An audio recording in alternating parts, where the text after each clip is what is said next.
What is going on, people? We are Tottenham TV, back again with another live stream for you guys. We're going to be looking at all that happened in the Premier League over the weekend. We're going to be reacting to some of your comments. We're going to be looking at our Loanees as well, who were absolutely on fire over the weekend. Before we get into that, Amir is in the studio with me today, replacing Ben. We got Amir's in the capable hands. How are we doing, Amir? How are we feeling? I'm feeling good. I'm feeling good after going through the game yesterday with you and looking at some of the brighter points that we can take from the weekend. And I'm sure we're going to get into it. Few of our Loanees doing really, really well out at the prospective clubs at the moment.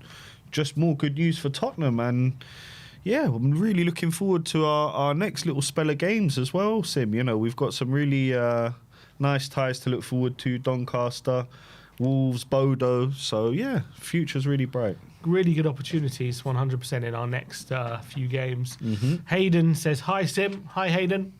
Big up to you. Big up to everyone in the chat at the moment. All right. Let's get into the weekend's action. I take on Ben in Predict the Prem. Everyone knows how this works by now. And the scoring works, as you can see on screen. It's 5 points for a correct scoreline, 1 point for a correct result. And the star man, once you pick that man, you can't pick them again for the rest of the season. 5 points for a goal, 2 points for an assist. And the first game of the weekend was Liverpool against Everton in the Merseyside derby. 12:30, finished 2-1. Me and Ben both went 1-0, so we both get a point in this one. Did you watch any of this game? I think Liverpool... I did. Yeah, look, it was a weird one because Liverpool have this tendency. It's happened already, I think, 3 times this season, going 2-0 up and giving it up. And it nearly happened again this time, but they held on, luckily for them. Great goal from Gravenberch, wasn't it? Absolutely phenomenal. One of the... One-touch finish, bang, straight into the corner. He makes it look easy, the way he hooks it over Pickford. Gorgeous Phenomenal finish. goal. Ekitike gets a second, puts Liverpool 2-0 up. But yet again, Liverpool resting on their laurels, kind of allowing Everton back in the game. Idrissa Gueye got them back at 2-1, but luckily for Liverpool, Everton didn't really do enough maybe to get the equaliser. So... that's 5 wins, 100% record for Liverpool this season.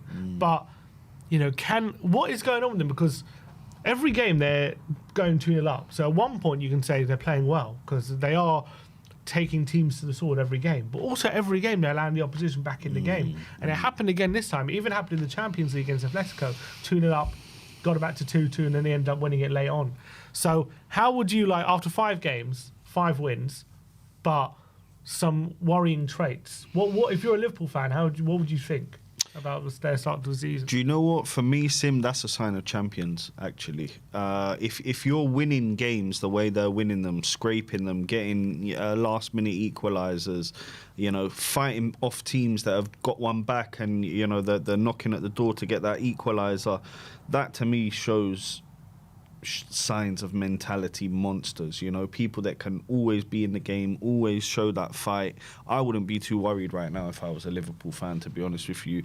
But it's got to be a bit of a concern. They keep giving these leads away, although they didn't this weekend, so credit to them. But this is the thing, Sim, though. You're talking about the Premier League, right? You're talking about Everton. This is a derby for them. Huge game. Everton are a resurgent team. You've got Jack Grealish in there playing out of his skin. You've got Ndiaye playing really well. You've got some fantastic players there, and you've got a reignited team with Moyes there. The new stadium. There's a lot of good things going on at Everton. So to win 2-1 in a derby, I don't think there's anything wrong with that, to be quite honest with you. And maybe, you'd be saying if they were putting teams away 3-4, 5-0, you might be saying, okay, well, there's a slip up coming around the corner. It can't all be this bright for them. Football's a tough old game, and the games come thick and fast as well. Champions League, the fact that they're winning all these games, for me, is just a sign that they're clear favourites in my eyes. I know a lot of people talk about our neighbours from Woolwich, but for me, it's Liverpool's title to lose. Well, already 5 points clear, which is crazy to think about after 5 games.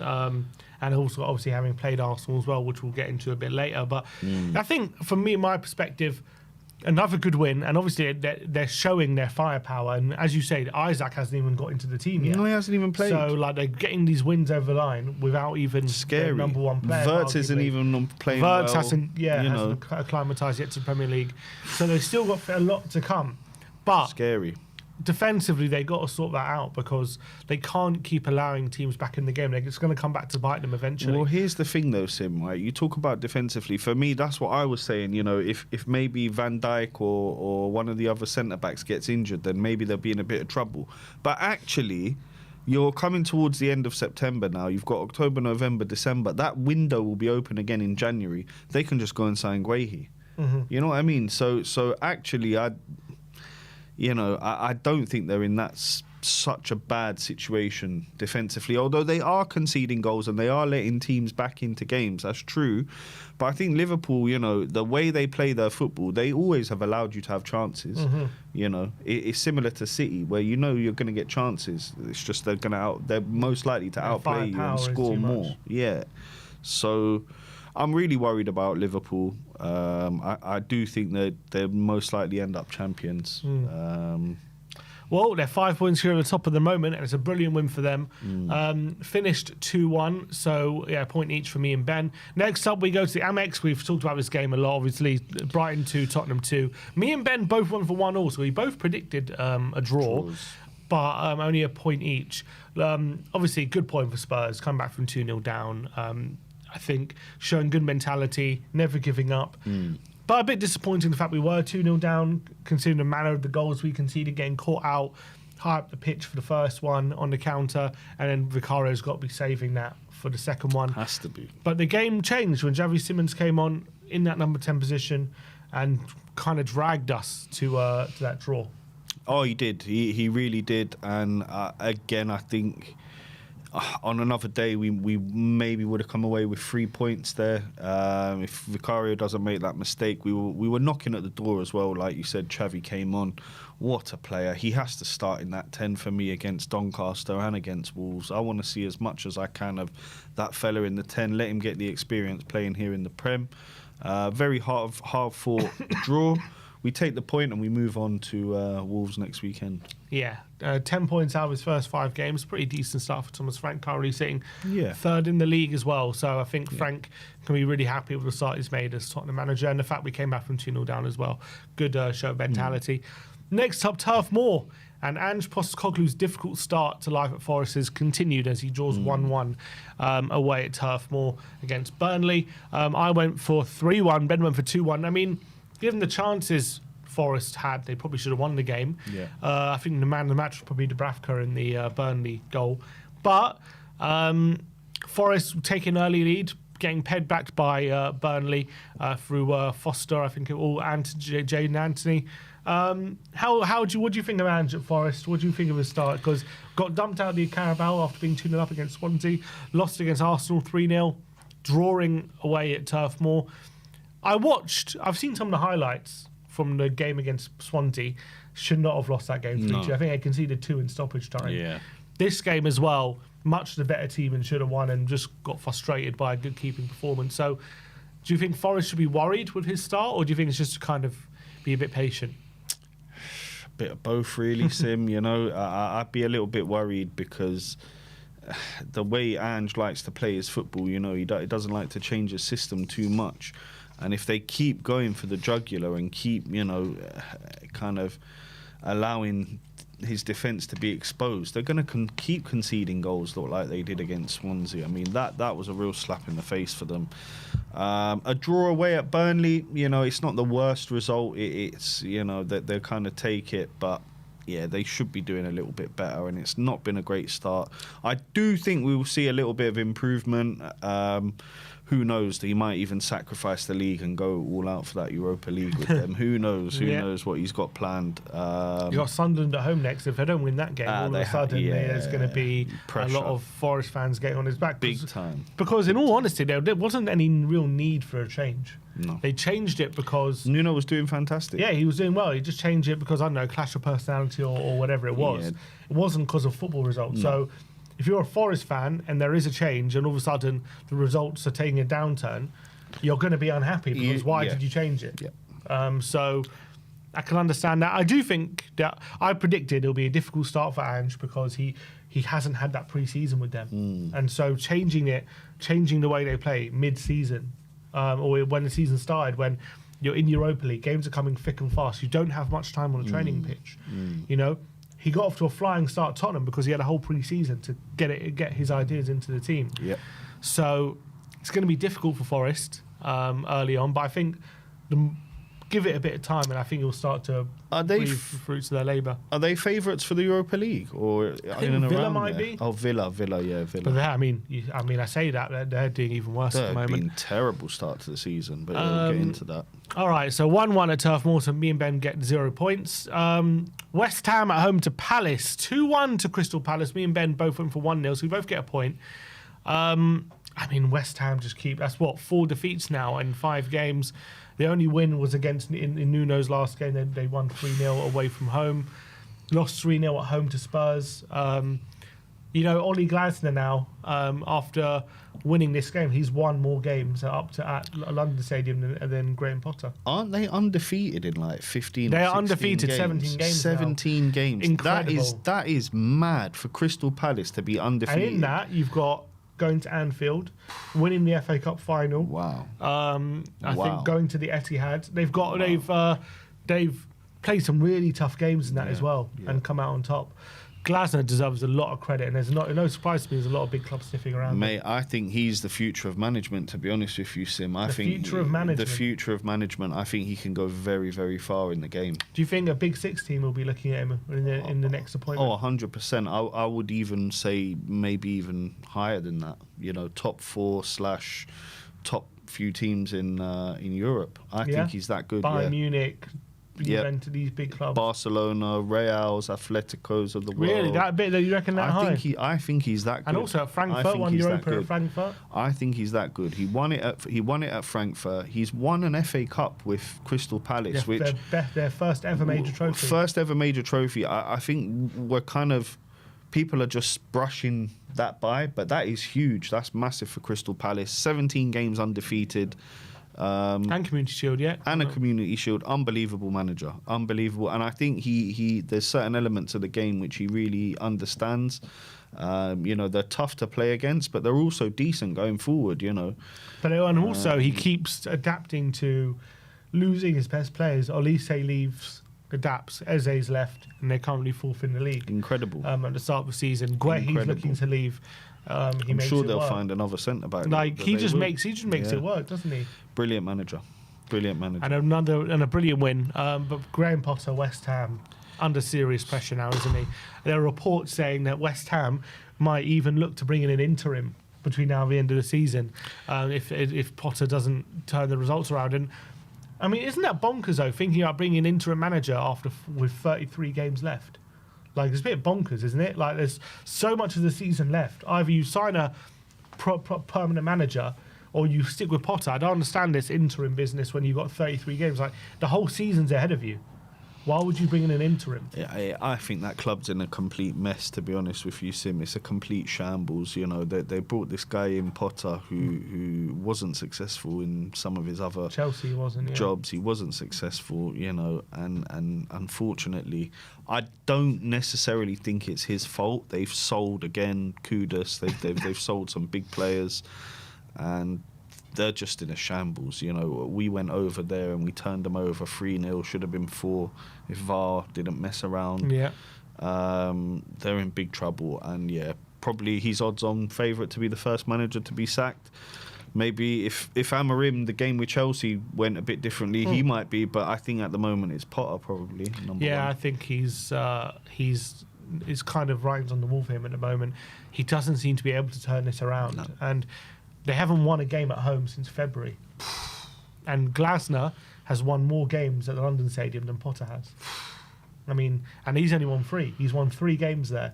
Potter's only won 2 in his time. He was manager in January. He became manager in January. So that is really shocking statistics, isn't it, on Potter's part? But one more thing that I will mention about West Ham, that I think it goes way beyond the manager there. the owners and things that have gone on around that club, that they've just gotten completely and utterly wrong, in my opinion. You know? Yeah, there was big protests before the game on Saturday. Mate, I'm not surprised. And the thing is, they had a stepping stone to build off with that Conference League. Do you know what I mean? That was something that could have springboard them into a new stratosphere, aiming for trophies, you know, pushing for big things. But instead, they've just gone completely the other way around. And you know, they got that 100 million for Rice. They could have reinvested that. Yeah, they could have reinvested that. They had a lot of opportunities, West Ham, and I just think they've squandered them, and they could slip down that table very fast. They're for sure in a relegation battle. I mean, I think they're in a relegation zone at the moment. You compare how, like, the likes of Brighton and Bournemouth, how they spend their money when they Fulham. get big feeds. Like, you look how when Brighton get that 100 million for Caicedo and 60 million for Cucurella, how they reinvest it so smartly. Perfect. Brilliant recruitment. West Ham, they seem to just waste it. I don't know how they do it, though, honestly. I look at teams like Brighton. I don't understand how they bring in these players. They find cheap deals, you know, 8 million, 10, 18 million, and they just bring in these wonderful players all the time. It's just, it's magnificent for them. All right, next game, Wolves against Leeds and Molineux. It finished 3-1 to Leeds, and Wolves become the 6th team in Premier League history to lose their first 5 games. What was interesting, though, is they lost their first 4 games, and before this game, they offered their manager, Vitor Pereira, a new contract. I saw that, yeah. So very peculiar timing. Odd. Because if he loses the next, 3-4 games, they're going to have to sack him. Like, how can you offer him a new contract? It's strange. It's really strange. Like, surely this isn't the time to do that, unless they're thinking we'll go down with him when we don't care. It's very, very strange. But the thing that worries me the most about this result is the fact that we've got Wolves on Saturday, and for me, this is when Dr. Tottenham shows up. Yeah, no. This is where they haven't. We're all right about that. You know, this is, and for me, this is Frank's biggest test. Can you expel Dr. Tottenham? Can Dr. Tottenham be a thing of the past under the Frank regime? You know, it's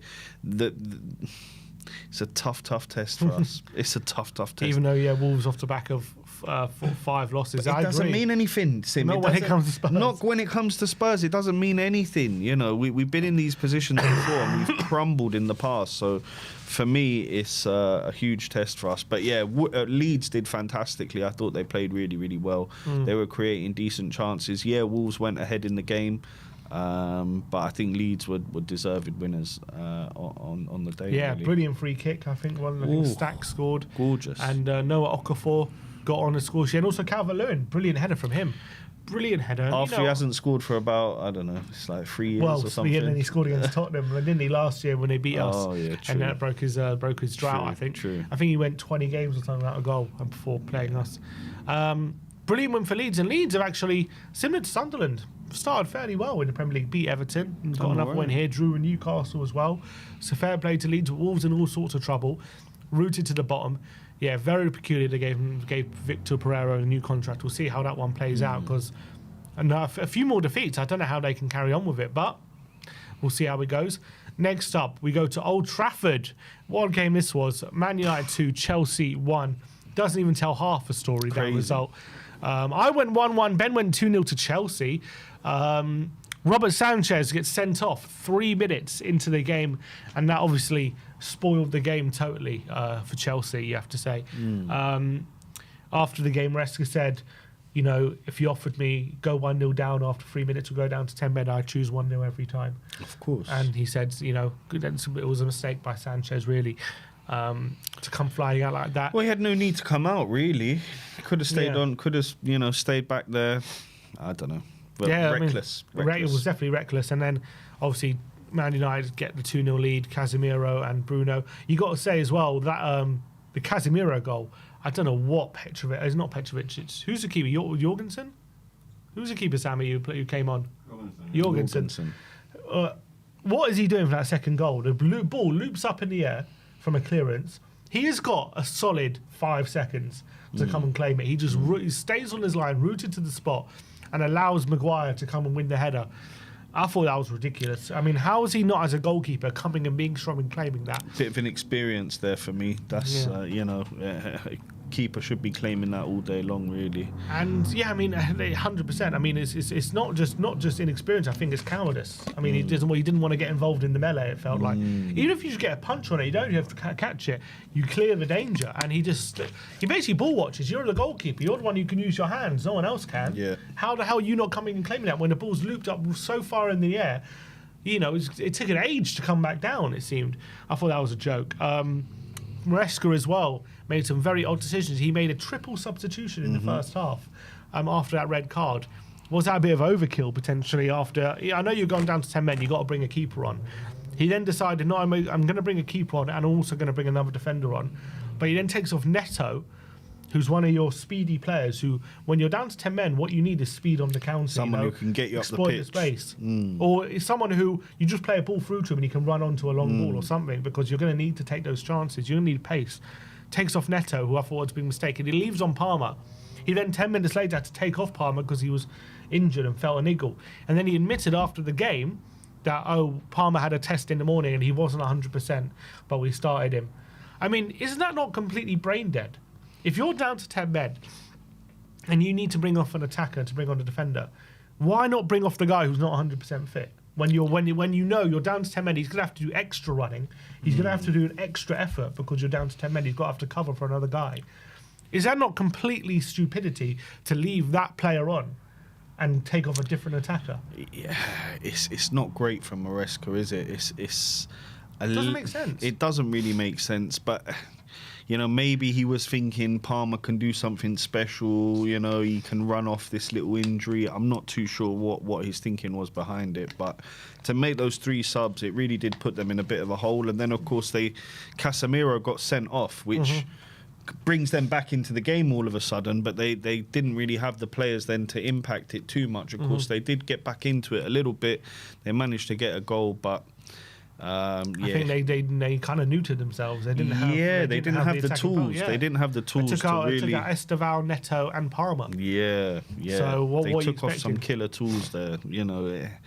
And even on the bench, they had Garnacho and Gittins. They didn't use late on in the game, 10v10. Yeah. Probably and it seemed as though 10v10, there wasn't that urgency. There was like they were still playing as if they were a man down, even though.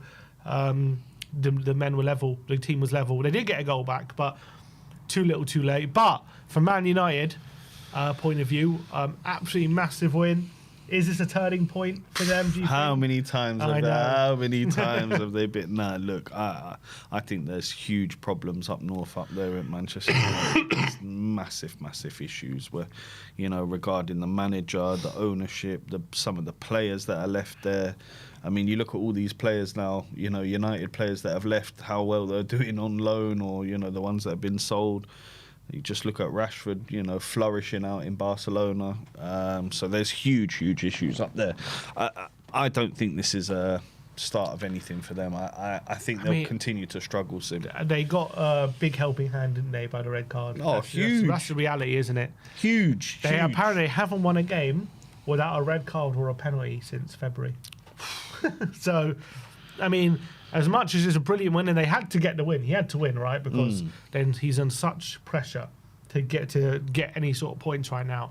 I watched that game yesterday, and I didn't come away of it thinking, okay, this is if we're going to see this more often, then, you know, United are going to be serious. Because end of the day, Chelsea got a red card after 3 minutes. Who knows what will happen if that didn't happen. You know, so I'm not going to sit here and give Man United loads of praise. Good, they won and they deserve to win. They were the better team, fair play. But it was a red card after 3 minutes. That's a massive helping hand from the ref. It was a red card and they earned the red card. But I'm not going to sit here and say this is a turning point just yet. I need to see a proper win against 11 men consistently. So it hasn't convinced me just yet. But a very good win from Ruben Amorim. But he's going to have to show more from that. You know, against and then just beating 10 men. But fair play to him. 8 o'clock kickoff on a Saturday was Fulham Brentford. I went 2-1. Ben went 2-1. Finished 3-1. Good win for Fulham. Brentford, obviously difficult season for them. But, look, not much to talk about really. Fulham, really good win. to come back from behind to beat Brentford. Brentford, though, what do you reckon? Because they've lost Frank, lost Wissa, lost all their players. Do you reckon they have a good chance of staying up still? They're currently in 17th, so right in the thick of it. Do you know what? I think they're in big trouble, Sim. Big trouble. If they manage to stay up somehow, I think it'll be a huge achievement for them, considering I think it's just a bit too much, too many players to lose, your Wissers, your Embuemos, and then on top of it, your legendary manager, Frank, who's been there, for 8 seasons, 9 seasons that he was there, brought them up from the Championship. It's going to be a very, very hard season for the Brentford boys.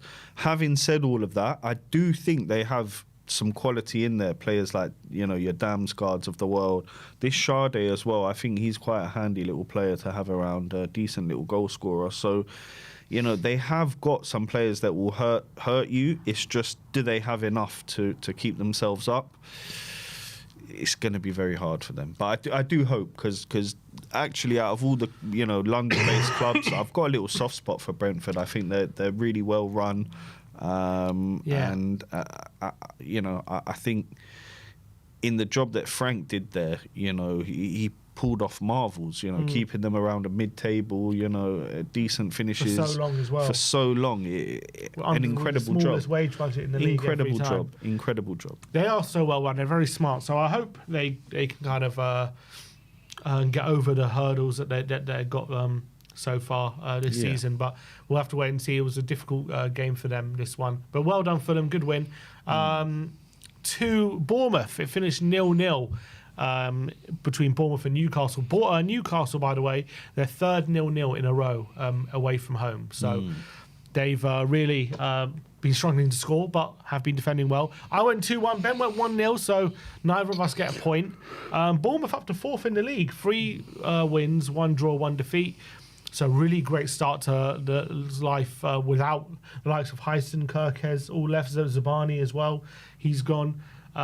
So they've kind of just got on with things and had a brilliant start. Newcastle, difficult start for them, I would say, because they've had 1 win this season, down in 13th, 1 win, 3 draws and a defeat. So a lot of draws so far. Voltmaida not really making an impact in this one. They've lost Isaac. How much do you think that'll hurt them, Newcastle? Do you think that's going to... Because I think a lot of Newcastle fans going to the season would have wanted another push for Europe. Got Champions League last season. They want to maintain that. Do you reckon they got any chance of doing that? No hope, to be honest with you. I just don't think you can take the quality of Isaac out of that team and then still expect to get into the Champions League / Europa League places. I think they really struggled to get into that top 7 or 8 in the Premier League this season. Although they have got 4 clean sheets in 5 games. I know that, and Eddie Howe's a good manager. I just don't think there's enough quality in that team. You're looking at, Gordon's a decent player, Tonali on his day, good. Guillaume Moraes, decent player as well. Joe Linton, these guys that they're good, but are they excellent? Are they going to, drag you to victories week in, week out? I'm not so sure. This new guy, and that's what he needed Isaac for. Exactly, he was the one that pulled them out of so much trouble last season. And when you have a player like that, I'm going to say something that might piss off a bit of Spurs fans here, but I don't care. Isaac and Kane are in the same bracket of striker. I'm not saying that Isaac's better than Kane, but of the level of striker where you put him in any team and he's going to make an impact, he's going to be scoring goals, he's going to be creating havoc. And I just don't think this new guy, Wolfamaida, he's a decent. He looks like a decent player, but he's no way near of the abilities of Isaac. He got 12 goals, I believe, last year for Stuttgart. So, but he's young, and he's young, and he's one of those kind of rising potential stars. But to expect him to replace Isaac as a tall order. He have Wissa though, but he's injured at the moment. Yeah, Wissa's injured, and as well, it's going to be tough for them, Sim. Yeah, do they have the firepower? Tough. Isaac was just so sensational. Different levels, different gravy. Losing him is a massive blow. So different gravy. That's been their downfall so far. Scoring goals, they've kept 4 clean sheets out of 5, but 3 of them 0-0s. So they need to somehow start getting that firepower. Look again. Their only hope really is January. if you bring in somebody who can, affect the team in that level, you got to try and go out and do it. I think it'd be a critical window for them. Critical window, because I can see them being in the bottom half of that table come January. Bournemouth, though, they just keep going from strength to strength. What a team. Flying. And it's a decent draw at home to Newcastle. And do you reckon they're in the race for Europe this year? Because they just keep going from strength to strength. Or do you reckon they'll burn out at some point? You'd think they would burn out, but you never know at this stage. We saw the likes of Newcastle and Forest do it last season. So I wouldn't bet against Bournemouth. I think that... Good manager. Yeah, very good manager, and they've got players that can really hurt you. Semenyo's of the world, even Nilsson. I like the look of him as well.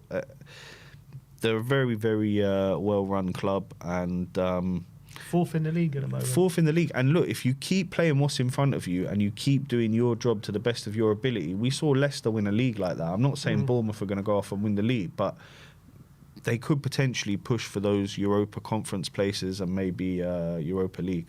Yeah, for sure. I think they've got a chance. Yeah. Next up, we go to the Stadium in Line. Sunderland 1, Villa 1. I went 1-0, and Ben went 2-1 to Sunderland. Oh, Villa. They got their first goal of the season. First goal, but you're against 10 men, and you know. They needed a 30-yard strike from Matt Cash and a big mistake from the Sunderland goalkeeper to get it, but they did get their first goal of the season. But even against 10 men, they couldn't hang on. It's not looking good. And they conceded an equaliser, I think, late in the game against 10 men. What is going on at Aston Villa? They are currently in the relegation zone. 5 games, no wins, 3 draws and 2 defeats. 1 goal scored, 5 goals conceded. They haven't had a good summer, really. They've signed a couple players, but they haven't really kicked on when it comes to activity. They lost Rashford and Asensio. They did sign Harvey Elliott and Evan Gassand, but their transfer business wasn't particularly inspiring this window. They got Sancho in as well, but how much of a good signing that was, we don't know. Emi Martinez looked to leave, but he ended up staying. Why have they been so bad at the beginning of the season? They haven't got any wins, and even against 10 men Sunderland, they can't kind of hold out. Is Unai Emery? Are we seeing the beginning of the end of his tenure at Villa? Could we be saying good evening to good evening? Could we? Possibly. It's not been a good start for them.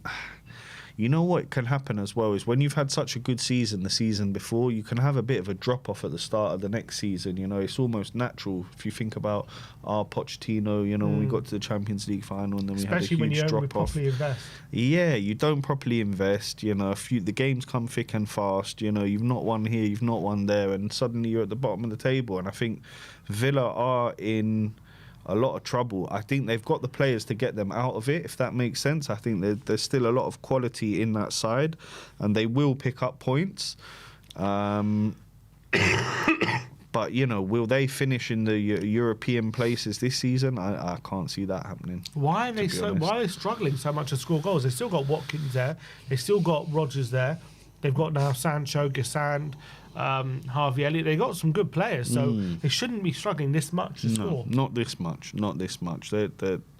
It's a very tough time for those guys at the moment. But I do expect them to, you know, over the next few months to start picking up more points and scoring more goals. And I do think they'll be all right. And actually, if, you know, I want to be very honest about this Emery guy. I actually think he's a pretty decent manager. I don't think he's as bad or as laughing stock as he was made out of when he. Well, Aston Villa's done a brilliant job, hasn't he? Well, yeah, and before that, Sevilla, was it? Sevilla, Villarreal, he won the Europa League. There you go. So you know he's no mug, and I do think they'll get out of this bad rut that they're in.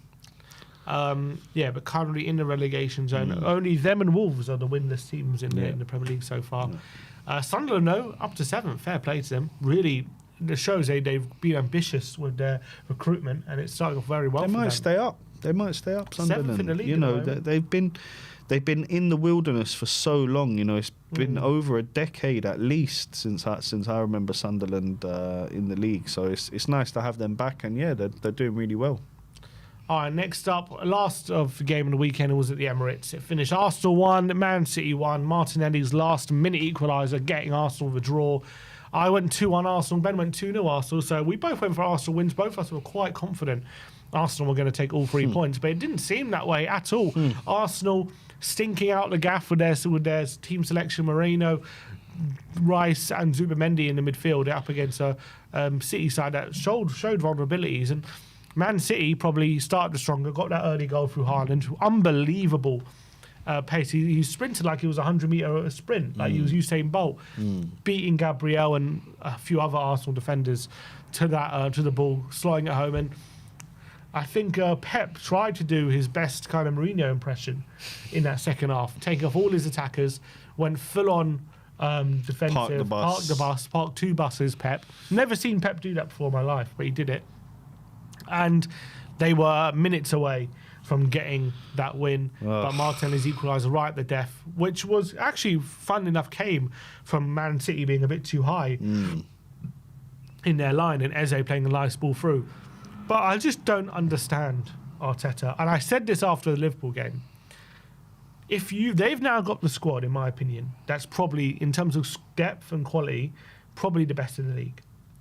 I think maybe first 11, you could argue maybe Liverpool have it, but I think squad-wise, I don't really think there's an argument. I think Arsenal do have the best squad in the league when it comes to their depth. You know, every position they've got at least 2 very, very good options. So I don't understand why Arteta goes into this game with a bit of an inferiority complex. Like, he goes into this game, if you believe you're the best team in the league, right? If Man City are playing at home to Arsenal and in their pomp, and they believe they're the best team in the league, do they go pragmatic? Do they go, we're better than you, we're going to beat you? You know, we're going to outplay you because we're better than you. We've got better players than you. So if you go toe to toe with us, we're gonna beat you. That's what Man City would do in those situations in their pomp. Liverpool, when they go to the Emirates and when they play Arsenal, do they play a pragmatic style? Do they say, no, we're going to beat you, we're going to win? They try and win that game. But it seems that Arsenal or Arteta doesn't go into these games believing he's the best team. It's as if he still believes they're the underdog. Well, he's right. He's right, Sim. They are the underdog. They shouldn't be. But the thing is, they are, though. They are. They are the bottlers. They've been bottling it under Arteta season after season after season. So when he goes up against Pep Guardiola and Manchester City, who are treble winners, who have won they've already league lost 2 titles, games this season. I know, but it's still what you got behind you. You know what I mean? It's what your feeling is as a club. Man City are persistent winners. They've won everything there is to win, pretty much. You know, Arteta, what's he won? An FA Cup in his first season. That was it. He spent over £1 billion. So of course he's going to come in feeling a bit inferior. And for me, you know, you sit here and you say that they have the best squad.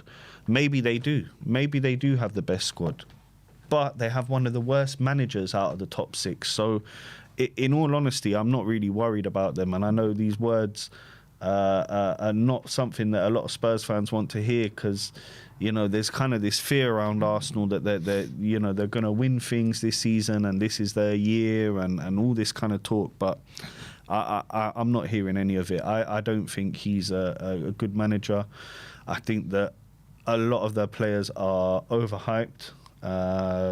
They do have a decent squad because they've spent, you know, about 300 million or whatever it is this season. Yeah, they've spent crazy amounts of money. So of course they will have that squad depth. But as long as Arteta's at the helm there, I'm not really worried about what Arsenal are doing. They celebrated, guys, it's completely sad to be honest. They celebrated a 1-1 at home to City like it was like a World Cup final. And that's another thing that goes to show to me, did they really feel like they were favourites to win this game? No. Because I think most top teams in that situation go and get the ball and go back to the halfway line. Of course they do. And we're going to win this game. We're going to win now. it. Of course they do. But Arsenal celebrates as if, like, what a brilliant result to get a draw. It's sad. It's sad, honestly. And again, you look at some of the styles of play. You know, we all know what we like to see as football fans.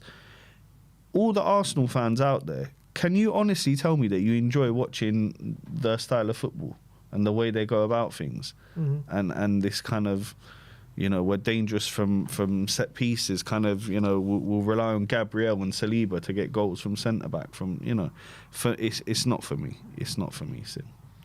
I just think, for me, if Arteta is serious about winning the Premier League and serious about believing Arsenal are the best team in the league, you've got to approach these games as if you're the best team. I hear you, but and they're he not. Doesn't do it. They're not though. They're not that. And even if on paper they are, it's squad wise. If you're looking at City squad, and it's still mentality wise, they're not. City will still go into every single game against Arsenal thinking they can win. Mm-hmm. Every single game. And they very nearly did in this game. But look, fair enough, Arsenal did get the equaliser, they didn't lose. But a draw at home in this game against a City side who have been vulnerable this season. I just think the way they approach the game, how can you sit back against this team? You have to try and go at them. You have to get your best attacking talent on the pitch and really have a go at Man City. Agreed. And really ask all the questions you can. Agreed. And they only started doing that in the second half.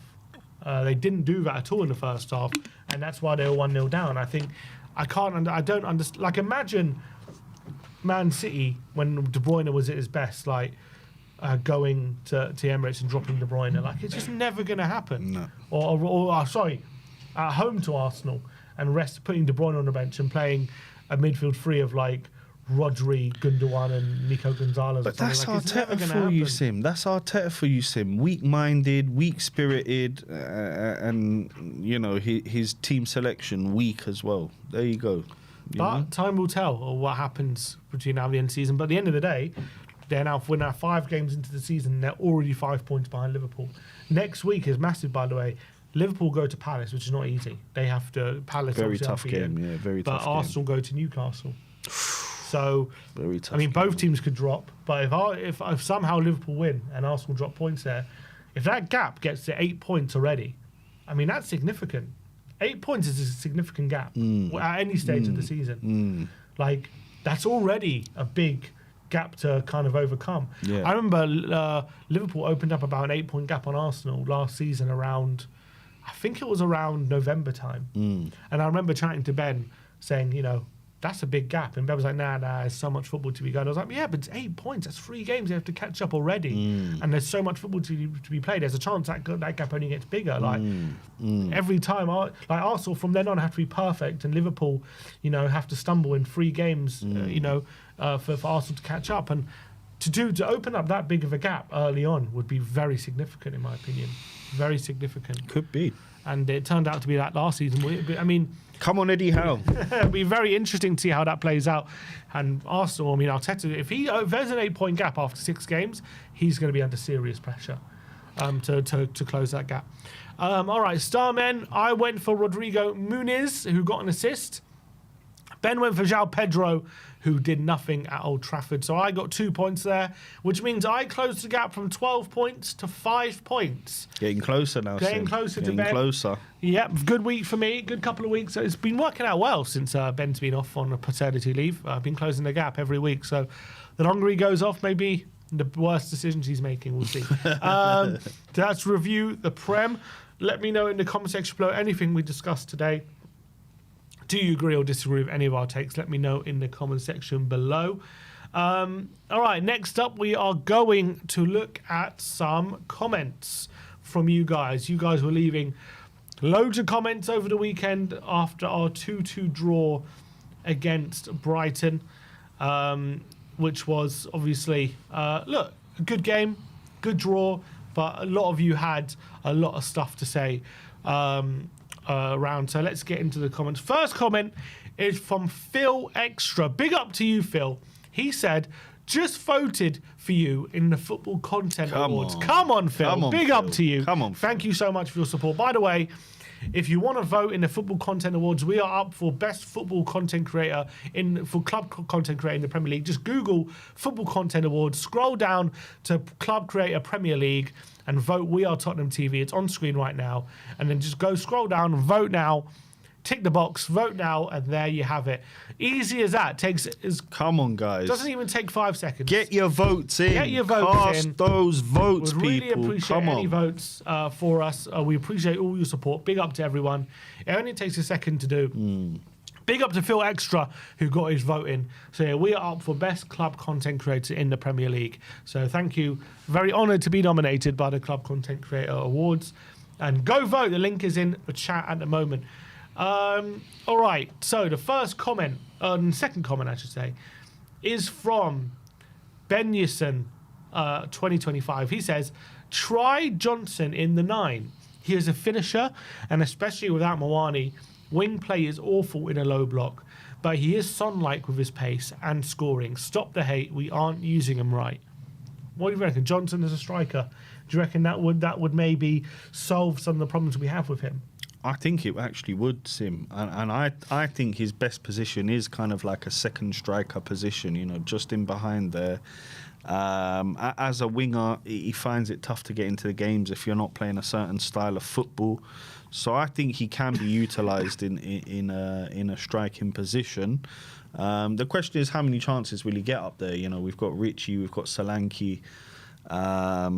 It's going to be a tricky season for Johnson. I think this season, just trying to get the amount of minutes that he got last season, because you've got so many players there that are kind of sneaking in ahead of him. And you know, Kudus, he can't be dropped on the right at the moment the way he's playing.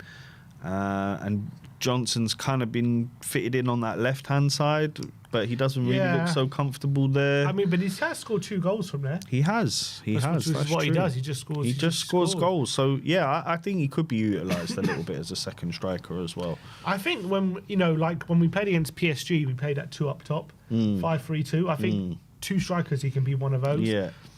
For me, it just depends. Like, if we're playing against, like, let's say we're playing Wolves next week, I don't know how effective he's going to be in a game like that, like low block, back to goal. But if we're playing in a very transitional game, like we're going, away to Man City or something, like maybe in that kind of game, you know, when there's space to run into and you can get those early through balls into him, I think all of a sudden he could be a massive threat in that position. Like a bit like, kind of reminds me of like when like Theo Walcott used to play up front for Arsenal, like that kind of thing. Not that I like that comparison too much. No. Cindy Agumang says, you always give less credit to Kudus. That has 33 likes and 17 replies. Do I? I mean, I think Kudus has done really well since coming to Tottenham. I think when it comes to Kudus, I guess maybe sometimes I get frustrated with him because he will beat his man and then doesn't always do. He's not very. Sometimes can be not as effective. But the thing is, what he will do is, because he beats his man so often, like he'll beat his man, let's say 10 times a game, and then 3 times he'll create a chance from it, and then 7 times he'll waste it. But 3 times creating a chance is still a lot for a winger. You know what I mean? But because he's wasting 7, it's you do get a bit frustrated with the fact that he can be quite wasteful. But because it's the law of averages, he's worth having on the pitch because he's going to beat the man 10 times and he's basically guaranteed to create something for you. But he's also pretty much, at the moment, like guaranteed to also be a bit wasteful because he's so relentless with how he dribbles and attacks his fullback. Because he does it so often, he will create opportunities, but he also will be wasteful. So sometimes I get a bit frustrated. But I think he's a great player, and I actually think the longer Frank gets with him, because Frank, his whole thing is being effective. That is his whole kind of football philosophy, is how can you be more effective? How can we get you to, instead of dribbling 10 times and losing it 7, dribble it 6 times and create 4 chances out of it. You know what I mean? He'll get that into Kudus. He will. And once Kudus has more time with Frank, I'm sure that Frank will get the best out of him. Yeah, I want to see it. I want to see it, Sim. And, we can all see the talent that Kudus has to offer, in terms of physically, he's fantastic. He's a powerhouse. He can breeze past players, can hold players off. He's as strong as an ox. He's really powerful. It's just in those certain situations where he has got a cut back on, sometimes he does fluff the pass, but we saw it be really effective against Brighton. Yeah. You know, there was one cutback there to Xavi Simons that, you know, 5 times out of 5 he should be scoring that, to be honest. It was on a plate for him. So I'm expecting to see a lot more output from Kudus in terms of goals and assists as the season goes on. He's already got 3 assists. He's already got 3 assists, no goals yet, but he'll start to get in those difficult position, those tricky areas, and he will start to convert. I'm sure of it, and I think he's a phenomenon. Yeah. He really has all the qualities there to really make a top Premier League player, and under Frank, you know. Let's see the coaching in action. He's one of those players that doesn't come around too often, and we're lucky to have got him in the door for the amount that we did, because when he shows his best, he's almost unstoppable. Yeah, he's almost unstoppable when he's full flow. Yeah, you know, so strong. He's quick. He can, and the way he holds the ball as well. He's a bit like a get out jail free card when we just need to get our pressure. Just loop the ball to Kudus and he can make it stick. It's brilliant. Ayad Hussein says, yes, Xavi struggled a little physically, but that creativity, that extra piece of vision did a lot for us. Particularly today, the pass to Kudus for the goal, through ball to Richarlison, which was cut by Bergwijn, and his run into the penalty area. Yeah, and I think that's absolutely right. I think Xavi, brilliant cameo from him against Brighton. And I don't know, do you think he struggled physically? Or do you think... I thought he was all right. Yeah, I thought he did pretty well. I think physically he's not like a Kudus or someone like that who's built like a tank. He's a bit more lightweight, but I think he can hold himself. You know, he holds himself quite well. His real ability is to glide with the ball. He glides past players. He makes it look so easy. The little pivot that he does when he's cutting inside, stuff like that, is absolutely phenomenal. I'm loving what I'm seeing from Xavi Simons so far, and I think that I just want to see him in that 10 week in, week out. I don't particularly want to see him out on the wing too much anymore, because I just think he's so much better. I feel like we haven't even seen a quarter of what he can do yet. You know what I mean? I think he's got so much to offer. Oh yeah. Psycho Kaki says Kudus 8, 10. He is the reason why we drew the game. What the F? He was absolutely insane. The guy is right with 9. I think that was you. And I say 10 because of the second goal. Yeah, I'm exaggerating right now. Causing problems all the time. He is insane, so 9 it is. So he's calling out me for giving him an 8, and you gave him a 9. He agreed with you more. You gave him a 9. Look, Kudus had a great second half. He did. Brilliant. He was non-stop down the wide area. I just feel if he could just pick the right option every time, he would be the best player in the world. You know what I mean?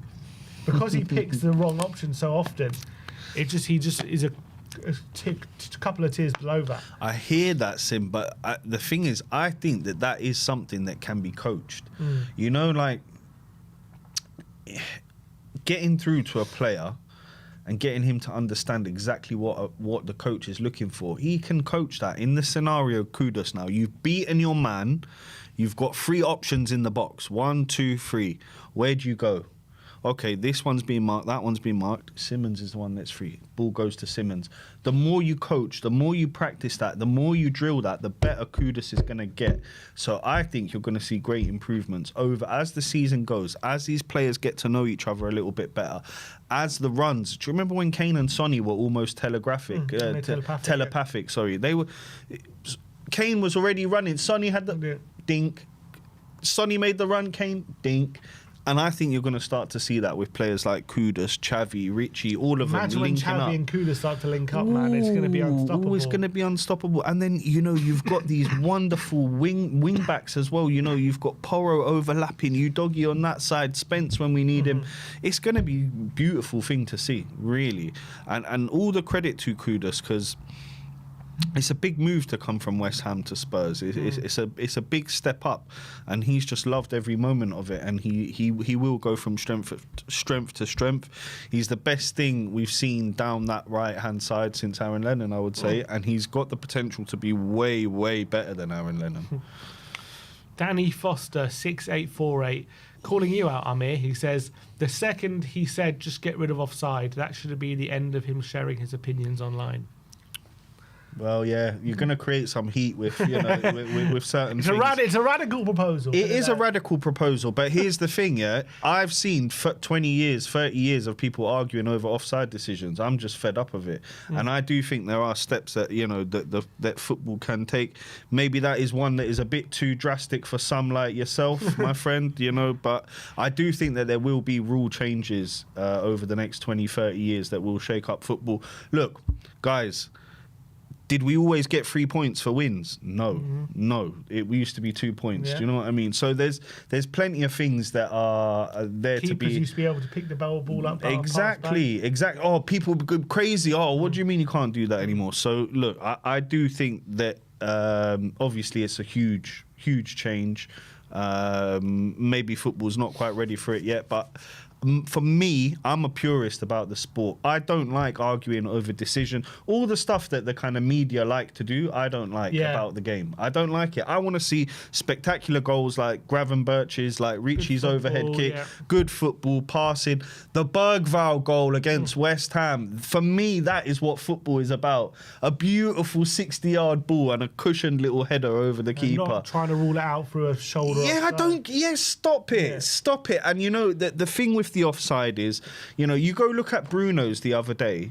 That looked offside. If you're looking at it, it looked offside. It was given onside.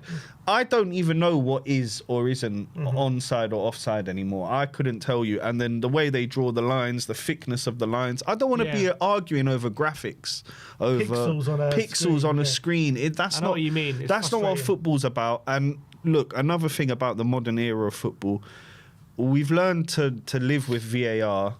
But it does ruin the spectacle in the stadium. Against West Ham, when Romero scored, we were all delighted. We're 1-0 up against West Ham, fantastic. And then 2 seconds later, it gets cancelled out for something that... And every goal now, like you have that initial celebration, but you always have to... You're hesitant. You have to double check. What happened? Goal. What did this happen? What are they checking for? Why are they checking?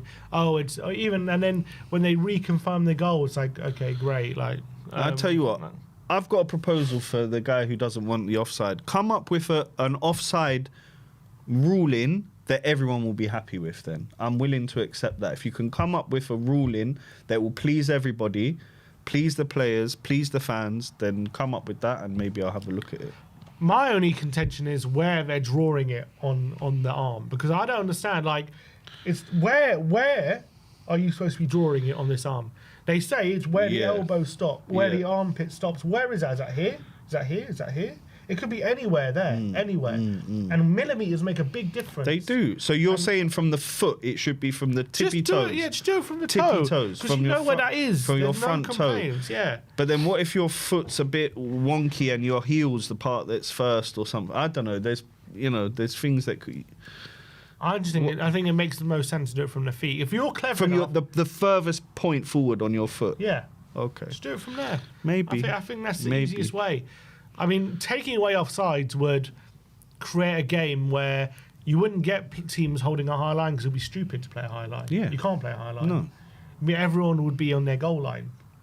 Would they though? It will create different tactics. It will change the game. It will change the game. One thing that I don't like about the modern game is that it's too systemy. The players move the ball around horseshoe. That will change all of that. People will be lobbing the ball up 60, 70 yards. And what you'd have is you'd have... Playing off big strong players. You'd have one striker basically just on the goalkeeper the whole game, and one team just lumping the ball towards it. In fact, the whole team would just be on the goal and just lumping it. I mean, it could be fun. Could be interesting. Could be a bit like rugby. Yeah, it could be interesting. I wouldn't mind one game of it just to see. Let me just see. Let's see what's about. One game. I don't know. And all it'd be is just get basically 11 Peter Crouches, lump the ball right into the... little knockdown. What was it? Little and large. When we had Crouch and Defoe, it'll be like that. You have one nippy striker. But you have a goal hanger who's just there. Yeah, a crouchy type. Just goal hanging. But I just think I don't know. I wonder what the spec. I mean, they brought in offside for a reason, didn't they? Because of goal hanging, yeah. And also, it makes the game just a bit more smarter. Because if there's no offside, you kind of just lump the ball forward and just get it into the penalty box as quickly as possible, kind of thing. But now you have to be a bit cuter and a bit smarter with your movement because of offside. Brings a bit more kind of like intelligence. Yeah, but I don't know, football, the way it's going with the horseshoe and the back and forth, it doesn't look too intelligent to me. It just looks like players who are scared to do something magnificent on the ball and instead just shift the ball sideways, which, okay, sometimes you have to go sideways, I get it, but, you know, watching England play under Gareth Southgate for me for the last 8 years was just, yeah, that's not football for me. I'm sorry. All right, let us know in the comment section below if we should get rid of offsides. Big Carso says, no one mentioning how much better Vicario is with his feet this year. Against Brighton, he was cleverly feinting to give himself room, and his distribution was excellent.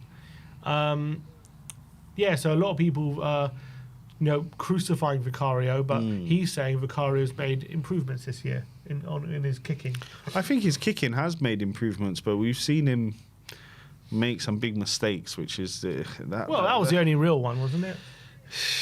Can't really. I mean, unless you're, I'm trying to think. None of the PSG ones. No, Bournemouth. I don't think you can really blame him. The first goal as well, I would say, was a little bit of an error. The way he went down so early against Minter. We're being a bit extra critical here on Vicario, but it's just because we know the levels that he can really, show and bring. He's a fantastic shot stopper. He kept us in the game against Bournemouth. But look, you're always going to highlight when a keeper makes a howler. It's always kind of emphasised 10 times more than it would be if it was, you look at actually Bergvall who lost the ball for that goal. That was a huge mistake, but you're looking more at the keeper than at Bergvall. But yeah, he needs to do a lot better from that situation. And I do think he's gotten a little bit better with his feet. For me, again, I'm a bit more old school when it comes to my keeper. I don't particularly care what they do with their feet too much. If they can make outstanding saves and not make howlers and be consistent, that's what I'm looking for from my keepers. The one-on-ones, the big chances. Is he gonna make the save? And 9 times out of 10 he's been there for us over the last couple of years. So I'm a big fan of Big Vic. I'm sure he won't let this affect him, and he'll continue putting in fantastic performances. And Ayad Hussein 1304 says, the most reactive fan base in the world has done it again before the game. He had the highest save percentage in the league, and one mistake, which I believe was more Bergvall's fault. He's getting crucified. Look, it was a mistake. I'm not crucifying him. I don't think he should be dropped or anything like that. I think, of course not. He's our number one. Of course not. I think he's actually had a really good season before that moment. But it was a howler, in my opinion. People saying it's more Bergvall's fault than Vicario. I don't know. Look, it was a bad clearance from Bergvall, but for me, if you're an outfield player in that position, right? Unless you've gifted, I know it's an error led directly to a shot, but what's he really gifted him? He's gifted him a free shot from 30 yards from a tight angle, right? That's not a chance, is it? It's not a chance. It's not a chance. It's the area in where you're giving the ball away, though. That's the thing for me. Saying. Yeah, that look, Bergvall has to do a lot better. I'm not saying it wasn't a mistake that he hit his clearance, but I'm just saying it's not like he gifted him a one-on-one. No, you know what I mean, he gifted him a shot from 30 yards from a tight angle. That Vicario should be saving. He should be saving. So for me, the error is more on Vicario than Bergvall, because that can happen during a game. I hear that. I'll accept that. Yeah, because if Bergvall gifted him a one-on-one and then Vicario led it through him, that's different. But it wasn't. He didn't give him a chance. He gave him an impossible shot. It's a bit like saying someone giving the ball on the halfway line and then the player lobs the keeper from the halfway line. That's the player's fault for giving it away on the halfway line. It's the keeper shouldn't be getting beaten from there. You know what I mean? So I don't that's just my opinion. I think Bergvall is obviously partly to blame for giving the ball away, but Vicario should not be. He should be saving that. He's going to be facing those kind of shots for the game all the time, and he should never ever be allowed that to happen. But it happens. He made a mistake. I'm sure he'll get over it. Yeah. I'm sure he won't let it affect him. He's got good mentality. But yeah. Look, those are the comments that you put in over the weekend. Big up to everyone who put the comments in the comment section. And also, please do go vote to us for the Football Content Awards as well, if you can. Is that the link to the vote in the description? Link is in the chat. I'll pin it as well. Come on, guys. If Get your votes in, guys. Get Ben and Sim voted for Come on, Spurs won a trophy this season. Let's get us Come on, trophy. let's get Sim and bring all Ben the trophies to end Come on, this guys. season. Bring them home. Let's get another trophy for Tottenham. Best club content creator in the Premier League. Come on, guys. You know who it is already. And lastly, we're going to be looking at our Loanees. Now, our Loanees have been on absolute fire. Over the weekend. We have a lot of players out on loan. And they have been incredible over the weekend. So, if we bring it up, so as you can see, this is George Abbott scoring for Wickham. So, Wickham posted a clip comparing his goal to a certain Eberete Eze, his first goal for Wickham as well. But if you can see, I think it's so impressive. You see George Abbott, the way he takes this. So he gets the ball, chests it down, wriggles in between three players, and then finishes it into the corner. You can see it here. It's an look. He chests it down. He's got 5 players around him and gets the shot off. It's a beautiful goal from George Abbott. And that's really encouraging because he scored these types of goals in League 2 for Notts County last season, some bangers, and looks like he's carrying on in that same form. So that's really great to see. And it looks like he's stepping up into the new level really well. Long may it continue. You know, he showed great promise for us before he even moved to Notts County. So I'm hoping George continues his development. And look, that for me, that is the way of learning your trade. Go to League 2, go to League 1, go to the Championship, go to these leagues, succeed. That will build you on your way to becoming a Premier League star. Lily White Rose did a full kind of analysis of all our loan players. Oh, nice. So Mikey Moore, 76 minutes. Alfie Dorrington, 95. Donnelly and Phillips, both unused subs, which is interesting. Frustrating. Will Lancashire played 99 minutes for Oxford. Alfie Devine played 85 minutes and got a goal.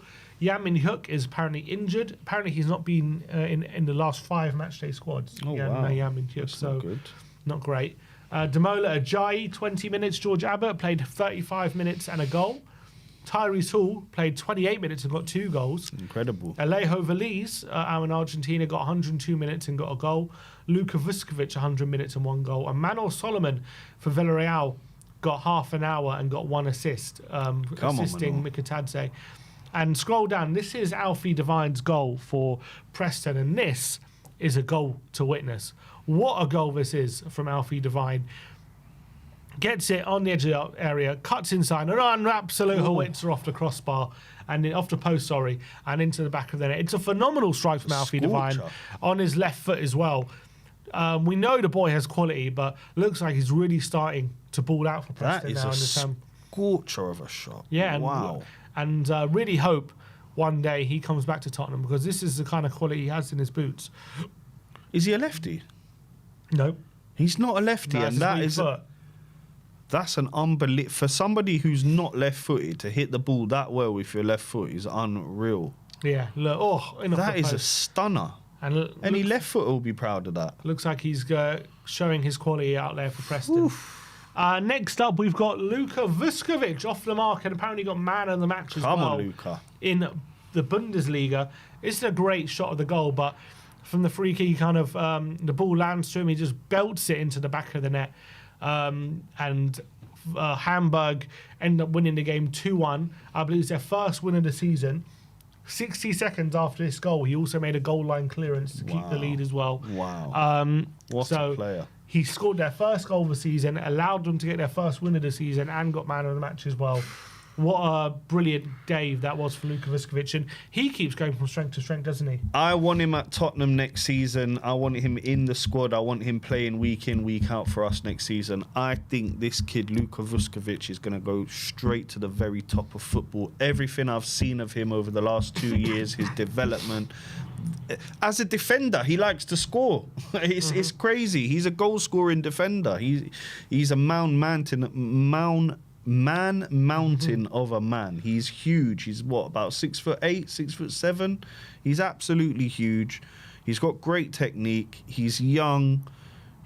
He's just going to go from strength to strength, honestly. I can't wait to see him at Tottenham week in, week out. Also really Good news for Vuskovic as well. He's been called up to the Croatian national team. He has to be in that national team, of course. He's in the national squad for the upcoming qualifiers in October. Brilliant. For Vuskovic. So what brilliant news for him. And every loan spell, he just keeps improving and improving, from the Polish league to the Belgian league, now in the Bundesliga, playing for one of the lower ranked teams as well.